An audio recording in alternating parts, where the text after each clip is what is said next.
हमारे समाज में आपको, हमें, छोटे छोटे बच्चे, हम सभी को बचपन से ही अच्छे व्यवहार, अच्छी शिक्षा दी जाती है।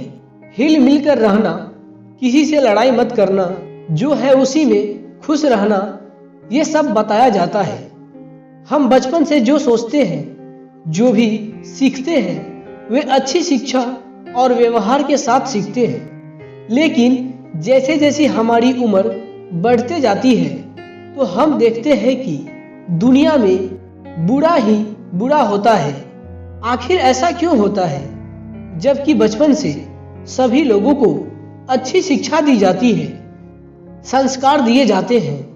क्या आपने कभी सोचा है कि ऐसा क्यों होता है? ये सारा खेल हमारे मन का है। जरा सोचिए, जब आप छोटे थे तो आपकी इच्छाएं कम होती थी, आपके विचार कम होते थे। लेकिन जैसे जैसे हम बड़े होते हैं, हम सबकी इच्छाएं बढ़ती जाती हैं और ये सोच भी नहीं पाता है कि हमारा ये कामना अच्छी है या बुरी है। बुद्ध कहते हैं, मन ही हमारी सभी प्रवृत्तियों का प्रधान है। यानी हम जो कुछ भी करते हैं वे सब कुछ मन के कारण ही करते हैं। मन के कारण ही हमारे अंदर इच्छाओं का कामना होता है। कहा जाता है कि भगवान की मर्जी के बिना एक पत्ता भी नहीं हिलता, लेकिन हम कहते हैं कि मन के मर्जी के बिना भी आप कुछ नहीं कर सकते। ये सारा खेल मनुष्य का मन का है। ये भ्रम भी दिखाता है, ये खुशियां भी दिखाता है और आपको दुख भी महसूस होने देता है। और वही दुख के समय आपको लालच भी दिखाता है। मन बोलता है कि इस रास्ते पे चलो, तुम्हारा दुख दूर हो जाएगा। वह रास्ता सही भी हो सकता है और गलत भी हो सकता है, लेकिन मन इसे साफ नहीं कर पाता। वह सिर्फ यही सोचता है कि दुख दूर कैसे हो जाए, और ज्यादातर लोग अपने मन के अनुसार ही गलत रास्ते पे चले जाते हैं। अब यहाँ पर आपके मन में एक सवाल उठ रहा होगा कि आखिर ये मन हमारे साथ ऐसा क्यों करता है? क्यों इस तरह का खेल हमारा मन हमारे साथ खेलता है? आप इसको इस छोटी सी कहानी से समझिए। कहानी बहुत ही गहरी है। इससे पहले कि आप इस कहानी में खो जाए, हमारे इस चैनल को सब्सक्राइब कर लें। एक बहुत ही प्यारा गांव था। उस गांव में एक गुरु रहते थे, जिसके बारे में कहा जाता है कि वे गुरु मन पर विजय प्राप्त कर लिए थे और अब वे बिल्कुल शांत हैं। उनके अंदर किसी भी तरह का बुरी प्रवृत्ति नहीं रह गई है। सभी लोग उनका आदर करते हैं। उनका उपदेश सुनने के लिए हमेशा भीड़ लगी होती है। लेकिन एक दिन कुछ ऐसा हुआ, उसी गांव में और एक महागुरु रहने आए। लोग उस महागुरु के प्रवचन सुनने के लिए इकट्ठे होने लगे। धीरे धीरे समय बीतने लगा और गांव के लोग महागुरु के तरफ धीरे धीरे खींचने लगे। अब गुरु के पास कुछ ही लोग आते थे और वे गुरु से कहते थे कि गुरुदेव, हम तो आपके भक्त हैं और वे महागुरु महाढोंगी है, महा झूठा है। वे लोगों को भला फुसला रहा है और धीरे धीरे सभी लोग उनके बातों के तरफ खींचे जा रहे हैं। और तो और वे आपका निंदा भी करते हैं। कहते हैं कि आपने अपने मन पर कोई विजय प्राप्त नहीं की है, आप झूठ बोलते हैं। अपने भक्तों के मुंह से ये बात सुनकर गुरु मुस्कुराए और कहा, अगर ऐसा है तो तुम भी वहां जा सकते हो। गुरु की ये बात सुनकर वे लोग भी वहां से चल गए। लेकिन रात भर गुरु को नींद नहीं आई। वे रात भर बेचैन रहे। उन्होंने सोचा, क्यों न चलकर देखा जाए कि आखिरकार यह महागुरु है कौन। अगले दिन गुरु उसके आश्रम पहुंच गए। वहां उन्होंने देखा कि बहुत भीड़ लगी हुई थी। सभी लोग महागुरु की जय जयकार कर रहे थे। यह बात गुरु को अच्छा नहीं लगा और वे लोगों के बीच पहुंच गए और कहा कि इतने दिनों तक मैं तुम्हें ज्ञान दिया और तुमने उन्नति की, और ये झूठा महागुरु न जाने कहां से आ गया।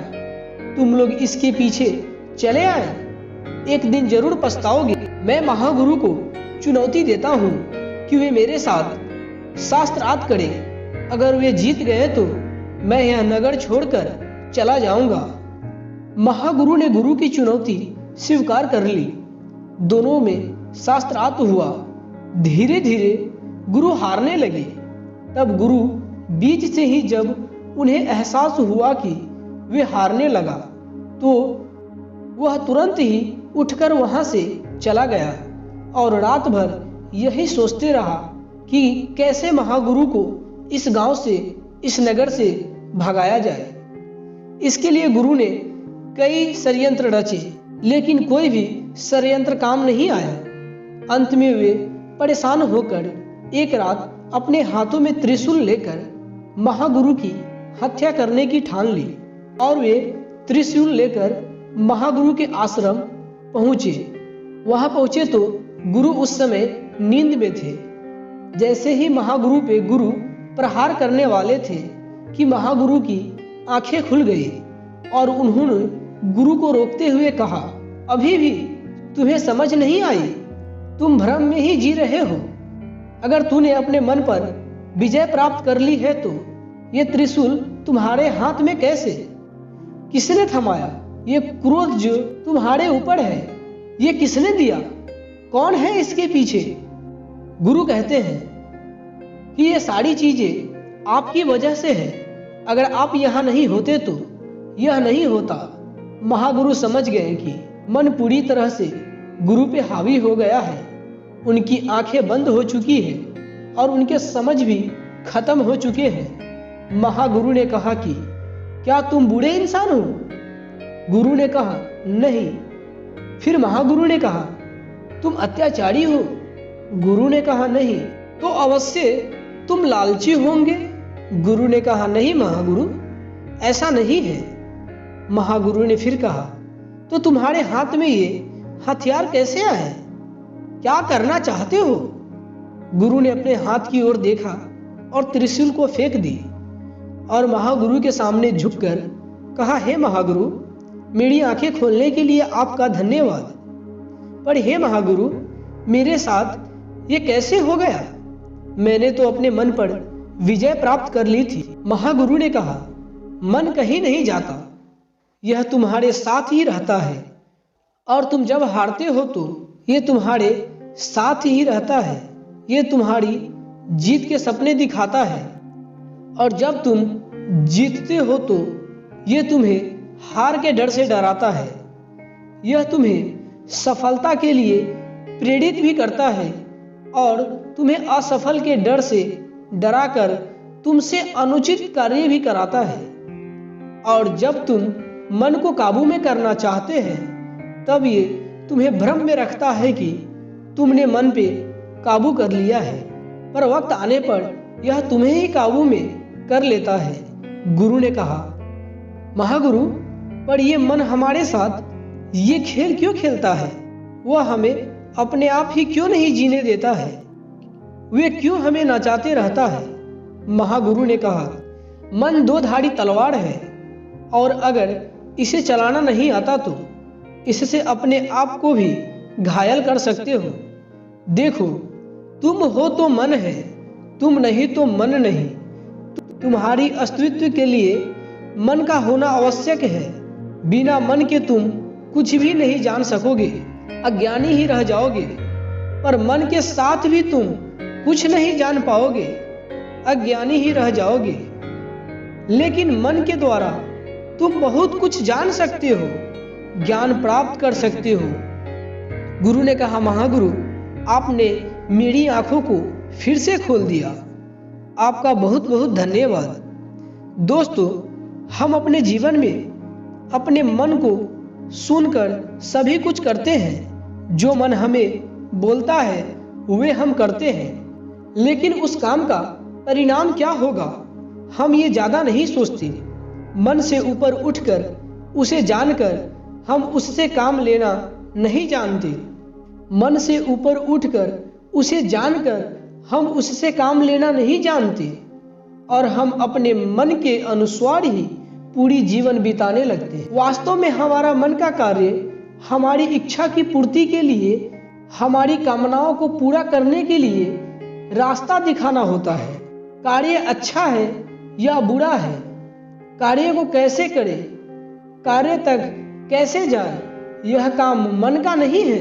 वे अच्छा या बुरा दोनों रास्ते दिखाते हैं, लेकिन आप अपने बुद्धि और समझ का उपयोग करके अच्छे या बुरे का निर्णय ले सकते हैं। अगर हम उसे एक उदाहरण से समझे तो जब एक प्रेमी अपने प्रेमिका से बिछड़ता है तो उस समय उसकी बुद्धि और समझ समाप्त हो जाती है और वह अपने मन के अधीन अपने कार्यों को करने लगता है, लेकिन उसके अंदर डर उत्पन्न हो जाता है। डर उसके बुद्धि को और समझ को खा जाता है और उसी वक्त मन उस पर हावी हो जाता है और हम अच्छे को छोड़कर बुरे रास्ते को चुन लेते हैं। मन एक खुली शक्ति है, यह बहुत पावरफुल है, जिसे अगर खुला छोड़ दे तो यह हमेशा बर्बादी के ओर ले जाएगा, क्योंकि वहाँ आराम है, वासना है, लालच है। लेकिन अगर मन को कंट्रोल किया जाए तो ये आपको एक असीमित ऊंचाई तक ले जाएगा, एक सफल व्यक्ति बनाएगा। इसलिए अपने बुद्धि के द्वारा, अपने समझ के द्वारा आप कार्य को कर सकते हैं। अगर ऐसा आपने कर लिया तो आपके जीवन में बहुत जल्द एक अच्छी बदलाव मिलेगी। दोस्तों, आपको इस कहानी से क्या सीख मिला हमें कमेंट में जरूर बताएं और हमारे साथ जुड़ने के लिए इस चैनल को सब्सक्राइब कर लेना। धन्यवाद।